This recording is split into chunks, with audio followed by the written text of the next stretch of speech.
Une journée confortable avant la vague de chaleur. Sur les chantiers, les travailleurs qui doivent être à moins de 2 mètres de leurs collègues portent le masque. C'est déjà plus difficile de respirer avec le visage couvert. Imaginez en pleine canicule. On s'est déjà muni de visières qui permet d'avoir un espace d'air entre le visage et la visière pour justement que ça soit plus confortable pour les employés. Donc, on pense qu'avec ça, ça devrait être tolérable.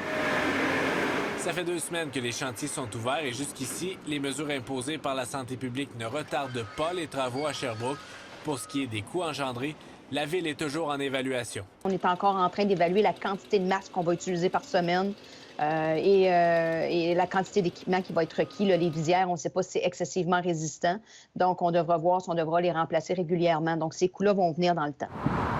Qui dit travaux dit ralentissement et détours.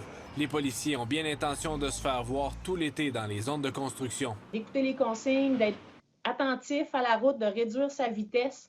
C'est ce qu'on demande aux automobilistes de faire là, parce que nos agents vont être présents. Et cette semaine, les policiers vont porter une attention particulière aux détours qui contournent le chantier de la rue Duplessis. Ils vont s'assurer que les automobilistes fassent leur arrêt obligatoire et qu'ils respectent la limite de vitesse. Vous trouvez ça comment que les policiers s'annoncent comme ça?